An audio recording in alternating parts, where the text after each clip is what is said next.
네, 신약에서는 가장 많이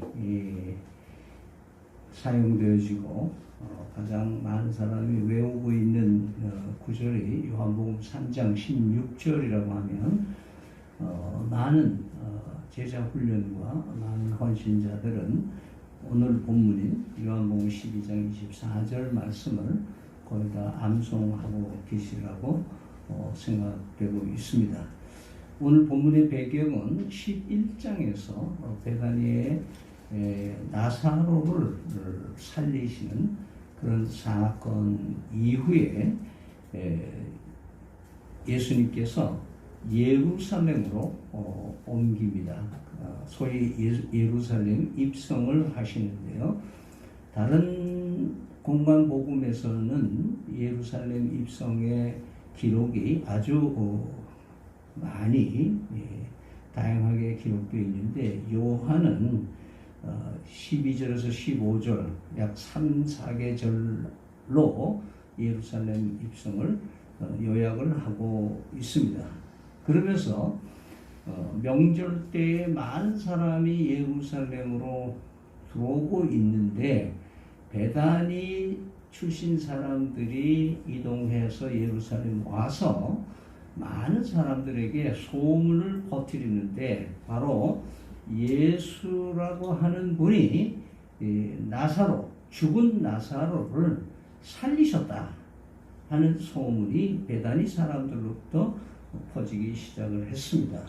그러면서 명절에 올라온 사람들 가운데에는 많이 디아스포라들도 오고 있는데 헬라 문화권의 헬라 사람 몇 사람들이 이 소문을 듣고 예수님을 찾아 나섰습니다.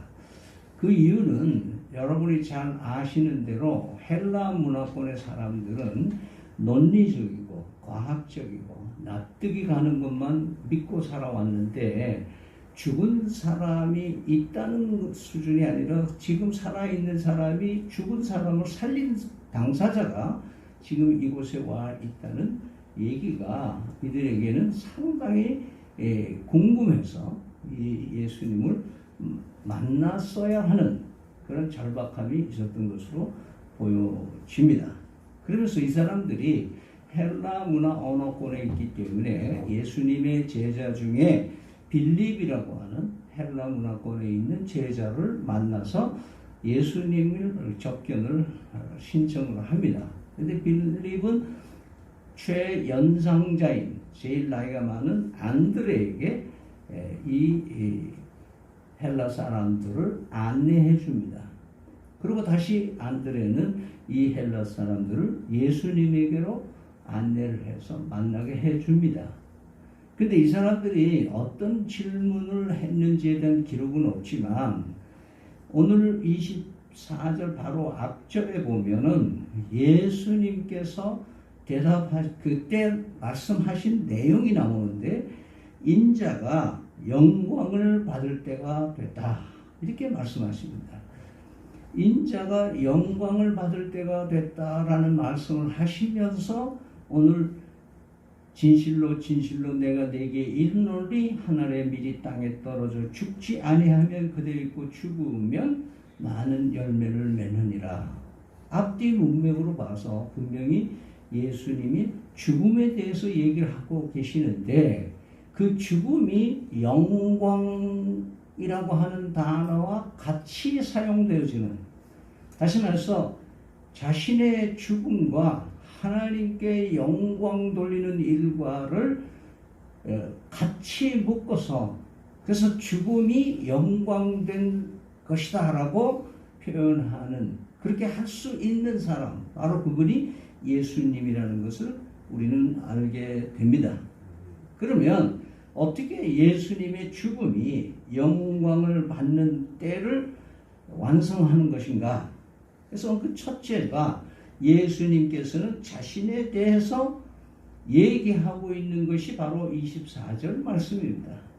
말하자면 예수 그리스도께서 하나님이 세상을 이처럼 사랑하사 독생자를 보내주셔서 그에게 모든 인류의 죄값을 대신해서 십자가에 못 박혀 죽게 하시고, 또 그 아들 예수 그리스도가 온 인류를 대표해서, 모든 인류를 대표해서 그 험한 처형 십자가 형틀에 오른손 왼손이 못 박히고 두 손이 포개져서 못이 박히고 26시간 몰아쉬면서 가진 고통의 극치를 죽음으로 맛보신 예수 그리스도의 죽음, 그리고 그분이 3일 만에 다시 살아나십니다. 예수님은 자신의 삶을 드러내실 때 내가 인류를 위해서 여러분의 죄값을 위해 죽을 사람이지만은 죽음이 끝이 아니라 3일 만에 다시 살아날 것을, 그래서 죽으면 많은 열매를 맺는다라는 말씀으로 함축적으로 말씀하셨는데, 고린도 전서의 15장의 23절에 보면은 바울 사도가 예수님의 부활을 잠자는 자들의 첫 열매다 그 얘기를 했어요. 그리고 그리스도가 첫 열매시기 때문에 우리 예수 그리스도를 믿는, 예수님께 붙어있는 우리들은, 그렇지 말해서 예수를 믿는 사람들은 그 다음 파스, 예수를 믿으면 예수님의 첫 열매처럼 부활에 동참하는 열매들이 이제 지속적으로 생겨나게 된다고 하는 거예요. 그래서 하나님의 늘 예수 그리스도의 죽음이 온 인류를 살릴 뿐만 아니라 부활의 산 소망으로 인류의 역사를 바꿔놓으신 그 삶이라는 것을 우리에게 말씀하고 있습니다. 그래서 하나님께 영광이 돌려진다는 거예요. 그 당시 이 말씀을 들은, 요한복음 12장 24절의 말씀을 들은 사람들은 헬라 사람들을 포함해서 12제자들 극히 몇 명만 들었을 거예요. 그리고 예수님이 십자가 사형장에서 그 엄청난 고난 속에 있을 때에는 대부분 많은 제자들은 떠나고 몇 사람들만 그곳에 있었을 거예요. 그리고 무덤에 장사 지냈을 때에 거기 몇 사람만, 그리고 부활했을 때에 부활을 목격한 사람, 극히 적은 사람들과 예수님의 제자들 직분들만, 결국 한 150여 명의 사람들이 예수님의 부활을 목격을 했어요. 하늘의 밀이 땅에 떨어져 죽어서 많은 열매를 맺는 그런 역사를 이루기 위해서 첫 열매가 되신 예수님, 이 24절의 말씀이 실현되는 것을 실제로 본 사람들은 극히 몇 사람들밖에 안 된다고 성서는 말하고 있습니다. 그러나 2000년이 지난 오늘날을 우리가 보면은 세계 인구가 75억이라고 그러면은 작년 통계로 보면 기독교 인구가 31%라고 그럽니다. 그러니까 22억 명이 그리스도인이다. 이 말은 첫 열매를 따라서 열매가 된 사람들이 22억 명입니다. 우리나라는 어떻습니까? 기독교 인구가 28%, 가톨릭을 빼면 20%라 그러는데요. 5천만이라고 줄 잡았을 때 약 967만 명이 그리스도인입니다.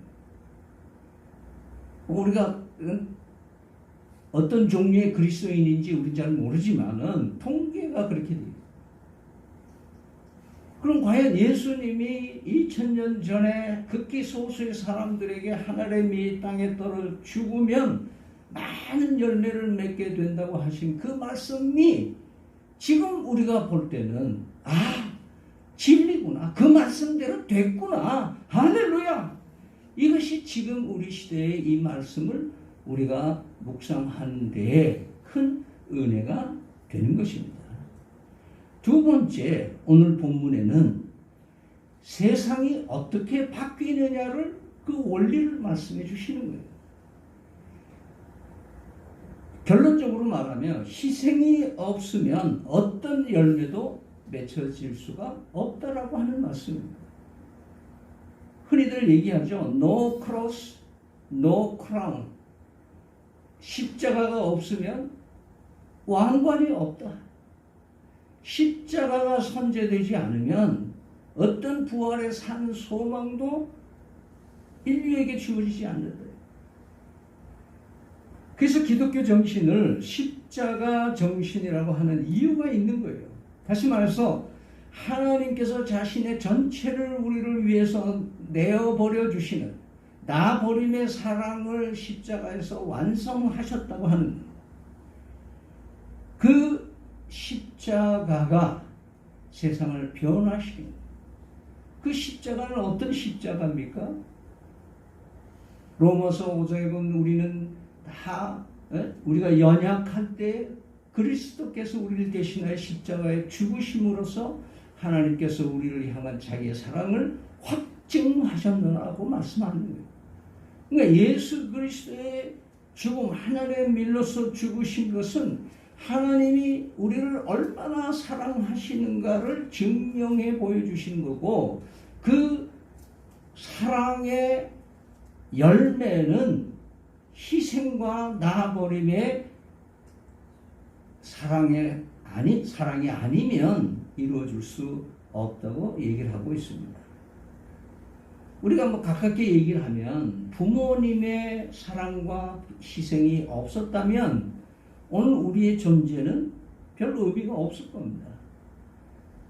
우리는 이 나라를 역사를 짧게 보더라도 일제치하에서 공산치하에서 피를 흘리고 나라를 지켰던 수많은 순국 선녀들과 선조들이 있었기 때문에 오늘 자유 대한민국이 건재할 수 있다는 것을 우리는 잊어서는 안 될 겁니다. 오늘 한국 교회는 어떻습니까? 우리 한국 교회를 얼마 전까지만 해도 정말 이 선교사들과 초대 성도들의 피 흘린 순교의 피에 의해서 그 기초로 우리 한국 교회가 이렇게 번영했다는 얘기들을 하다가 이제는 아무 얘기도 없어요. 다른 사람 얘기할 것 없이 우리 기쁨찬 교회만 둘러보시기 바랍니다. 여러분의 역사는 여러분이 잘 아시겠죠? 26년 전에 누군가가 여기서 기도하며 희생하고, 그리고 26년 동안 위기가 있을 때마다 엎드려 기도하고 희생하고 시간과 재물을 드린 사람들이 있었기 때문에 오늘 이 자리가 있은 거 아니겠습니까? 분명히 그럴 겁니다. 우리가 누구에게 어떤 공을 돌리려고 하는 얘기가 아니라 어떤 역사도 희생과 봉사의 십자가의 정신이 아니면 열매를 맺을 수 없다고 하는 그런 의미가 오늘 본문을 통해서 우리에게 주고 있는 겁니다. 따라서 여러분들 혹시 불한당이라는 말 들어봤어요? 불한당. 요즘에는 많이 쓰질 않는데 옛날에 장바닥에서 싸움하면 어른들이 에이 불한당아 그렇게 얘기하던 불한당은 뭐예요? 땀을 안 흘리는 그룹의 사람들이다. 땀을 안 흘리고 먹고 사는 사람들을 불한당이라고 하는 것처럼 요즘에 숟가락 젓가락만 들고 여기저기 잘 차려놓은 집만 다니면서 한 끼 해결하는 사람들이 많아졌다. 땀 안 흘리고 먹고 사는 사람, 불로소득으로 잘 살고 잘 먹는 사람들의 인구가 점점 많아지는 세상으로 되고 있다. 교회들도 교회가 크게 성장하고 하면 그때 숟가락 젓가락 들고 들어가서 그 교회의 교인이라고 의시되는 그런 그리스도들도 부지기수인 거예요. 그러면 2차 세계대전에 유명한 그 총리가 되신 윈스턴 처칠이라는 사람이 있잖아요. 그분이 남긴 유명한 말이 있어요. 2차 세계대전이 영국이 이 패배의 기운이 짙었을 때에 의회에다가 연설한 내용이 나는 피, 수고, 눈물 그리고 땀밖에 달리 드릴 것이 없습니다. 처칠 자신이 나라와 세계 평화를 위해서 내가 드릴 수 있는 것은 내가 나의 삶을 피와 눈물과 수고와 땀, 눈물 이런 거밖에 내가 들을 거 없다. 그래서 그가 앞서서 희생하고 봉사함으로 인해서 많은 국민들과 연합군들이 새로운 힘을 얻고 전세가 호전되어서 2차 대전을 승리했다는 이야기는 유명한 얘기입니다. 여러분이 잘 아는 문준경 선교사는 사람 알죠? 무안군 암태면 수곡리에 출생해서 이 59세로 일찍 세상을 떠났는데 공산주의자들에 의해서 순교하는 분이십니다. 그런데 그분의 공산화에 총살당하고 나서 그 묘비에 새긴 묘비가 새끼를 많이 깐 씨암탉 이렇게 써있던 거예요. 말하자면 이 여든도사가 얼마나 전도를 많이 하고 그 공산화 하는데 방해를 많이 놨느냐 하는 것을 대표해 주는 거예요. 한 사람의 목숨을 통해서 그곳에는 지금까지도 다른 종교가 발을 못 붙이고 교회는 11개나 되는데 2200명이 사는 마을에 90% 이상이 그리스도인으로 되어 있다는 거예요.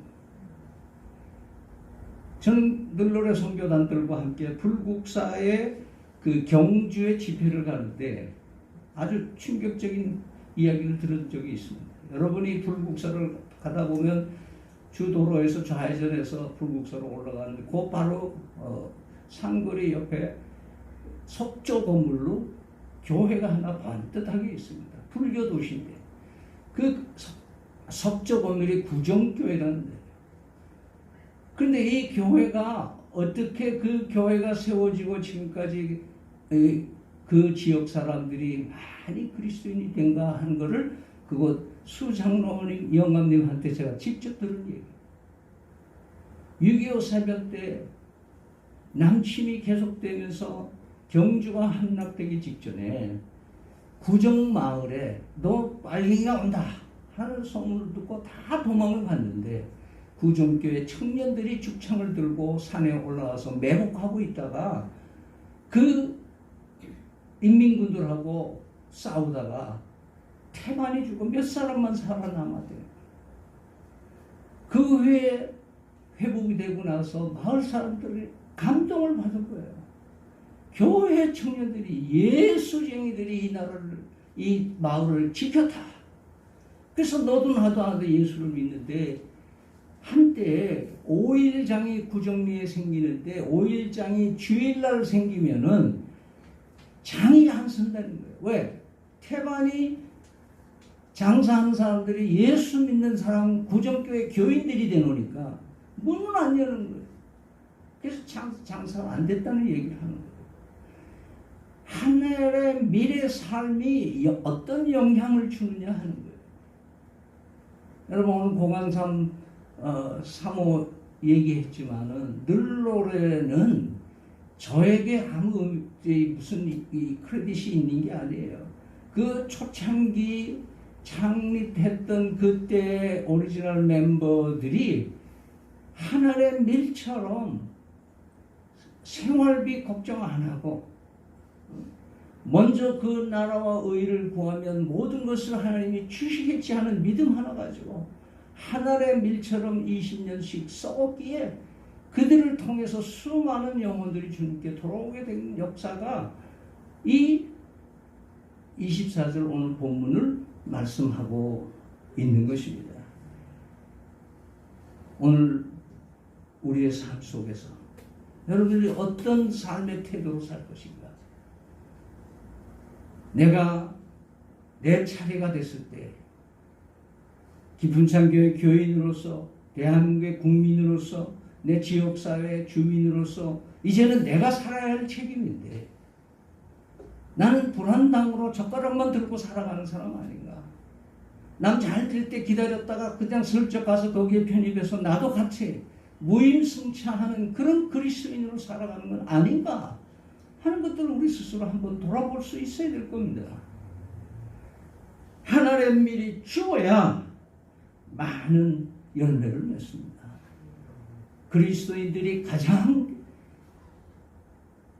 나빠지는 원인 중에 하나는 우리는 내 행복, 내 축복, 내 자식, 내 성공에 올인하고 있습니다. 그러나 하늘의 밀은 내 이웃, 다른 사람, 하나님의 영광, 하나님이 기뻐하시는 일에 올인하기를 하나님이 원하신다는 것을 여러분 잊지 마시기 바랍니다. 내가 희생해야 되는 거예요. 6.25 사전 때 한강철교가 끊어졌습니다. 한강철교가 끊어지니까 미처 건너가지 못한 사람들이 한강을 건너기 위해서 인산인해가 됩니다. 그래서 거기에 마포에서부터 한강변에서 나룻배를 가지고 있는 사람들이 이제 이 나룻배로 사람들을 건너요. 돈을 줘도 막무가내로 타는데 한 나룻배에 얼마나 사람이 많이 타는지 나룻배 이 사공이 여러분 나는 이제 못 갑니다. 여기 지금 빽빽하게 산타는데 한 사람이 내리지 않으면 이 배는 움직이지 않습니다. 근데 서로 눈을 보고 눈치보고 누가 내릴 거냐 이거예요. 지금 강을 건너야 사는데. 근데 아무도 내릴 생각을 못하고 있는데 몸체가 큰 한 신사가 내가 내린다고 내리면서 석양길에 뜨겁뜨겁 사라졌다는 거예요. 그 안에 이화여대 김모수 교수가 타고 있었는데 그 김 교수가 뒤에 수필을 쓰면서 그 얘기를 쓴 거예요. 그래서 자기는 그 뒤에 뚜벅뚜벅 걸어가시는 분의 모습을 보고 예수님처럼 보였다. 그 한 사람이 내려서 죽음을 불사하고 많은 사람을 살리기 위해서 자기를 희생하는 한 사람. 이 글을 신문에 난 걸 읽고 많은 사람들이 그 사람이 누구냐 하도 질문을 하니까 이 사람이 나중에 발표를 했는데 그 사람이 극작가로 유명한 주태익 선생님이십니다. 여러분 우리의 삶이 어떻게 살아가는 거야? 누가 우선순위냐? 끝으로 하늘의 밀에 대한 오늘 예수님께서 24절로 말씀하시는 데에는 생명의 신비가 밀이라고 하는 것, 모든 곡식이나 과일도 있지만은 이 열매들에는 그 배젖이라고 있는 부분이 있어요. 우리가 밀가루로 만들어서 먹는 것은 배젖입니다. 배젖. 근데 그 안에 잘 보면 시방이라고 하는 곳에 이 세포가 있어요. 작은 세포가 있어요. 근데 그 시방 안에 들어있는 그 세포가 살아있어야 씨앗 노릇을 하는 거다 그 말이에요. 제가 광안리에 단독주택 잠시 있을 때 조그만 화단에 있어서 씨앗들을 이렇게 심어보면은 씨앗들이 100% 나는 거 아니잖아요. 어떤 놈 나는 놈 있고 안 나는 놈 있고 그런 거예요. 3300년 전 이집트 투캉타멘 왕의 묘에서 완두콩 씨가 발견됐다는 뉴스가 1990년에 나왔습니다. 그러면서 이 완두콩을 세계 주요 나라에게 실험용으로 몇 개씩 줬는데 우리나라 농사진흥청에서 5개를 받아가지고 그 중에 2개를 심어서 싹 틔우는데 성공을 한 거예요. 3300년 전에 미러와 같이 들어있던 완두콩 씨앗이 새싹이 났다 이 말이에요. 무슨 말이냐? 그 안에 씨방에 있는 세포가 죽지 않고 살아있었다는 얘기예요. 극도의 건조한 기후에 미나처럼 죽어있는 것 같았지만 그 안에 세포가 살아있어요. 그 2알을 통해서 200개의 개체와 종자 1500개로 증식하는데 성공했다는 보고를 합니다. 여러분 예수님께서 하늘의 밀이라고 말씀할 때는 아무 밀이나 얘기하는 게 아니잖아요. 그 밀이 생명이 있는 밀이냐 아니냐가 더 중요하다는 것을 말씀하시는 거예요. 요한일서 5장 12절 말씀에 아들이 있는 자는 생명이 있고 아들이 없는 자에게는 생명이 없다고 말씀하시는 거예요. 그러니까 예수 그리스도를 제대로 믿고 영접하지 않고 종교인으로서 교회 나와서 찬송 부르고 헌금하고 열심히 해도 그 밀 아래 그 영혼에 예수님이 계시지 않으면 죽쟁이다 이 말이에요. 죽쟁이. 아무 의미 없다는 거예요. 우리는 때때로 우리가 세상 살다 보면은 안 믿는 사람들이 더 싫어하고 더 잘 나가고 절 잘 되는 거 볼 수 있어요. 그러나 예수 없는 사람들 아무리 세상에서 성공하고 위대한 게 사람이 된다 할지라도 그 안에 예수 그리스도 생명이 없으면 헛것이다. 마태복음 3장 12절에는 마지막 때를 예수님이 말씀할 때 손에 키를 들고 타작 마당에서 타작한 이삭들을 불무지를 하면서 알곡은 모아서 창고에 들이지만은 죽정이는 꺼지지 않는 불에 던져서 태우리라고 말씀하십니다. 알곡이 오늘 우리는 예수를 구주로 믿는 생명 있는 존재임을 믿으시기 바랍니다. 나는 그냥 보통 사람이 아니에요. 그냥 섞여 살기는 하지만 때로는 부실해 보이기도 하지만 또 연약해 보이기도 하지만 뭐 대단한 일을 할 수 없는 사람으로 스스로 생각할 때도 있지만 그러나 바울 사도가 내 그릇은 뚝배기보다도 못하지만은 내 안에 그리스도가 있으니 보배로다 보배 그릇이 됐다 그렇게 얘기해요. 내 삶은 내 안에 있는 그리스도로 평가받게 되어 있다. 할렐루야. 예수 그리스도를 믿는 믿음의 사람으로 산다는 것. 따라서 우리는 가정과 이웃과 사회와 나라를 확 변화시킬 수 있는 우리에게는 능력이 없어요. 그러나 우리 주 예수 그리스도는 능력이 있는 줄로 믿습니다. 따라서 나의 조그마한 희생과 나의 조그마한 섬김과 나의 조그마한 희생이 세상을 변화시키고 가정을 변화시키고 이웃을 변화시키고 내 속한 직장을 변화시켜 주는 줄로 믿으시기를 바랍니다. 요한복음 10장 10절에는 예수님께서 앞에서 선한 목자는 양을 위하여 목숨을 버리신다고 말씀하시면서 내가 양으로 하여금 생명을 얻되 풍성하게 얻게 하려 하심이라고 말씀하셨습니다. 우리가 십자가 정신으로 나버림의 사랑으로 살아가면 나를 통해서 엄청난 열매를 내 때에는 볼 수 없을지 모르겠어요. 여러분 문경준 전도사는 자기 생에 그걸 봤을까요? 못 봤을 거 아니에요. 사랑의 원자탄 손 목사님은 자기 때에 봤어요? 못 봤어요. 우리는 인생을 살면서 내 때에 결과물을 볼 수 없을 수도 있어요. 그러나 하나님은 일하시는 줄 믿으시기를 바랍니다. 우리 모두 하늘의 밀처럼 십자가의 사랑과 희생으로 많은 열매를 맺는 우리 기쁨장 교회와 성도들이 되시기를 간절히 축원하면서 하나님의 말씀에 의지해서 믿음으로 살아내는 우리가 되기를 간절히 축원합니다.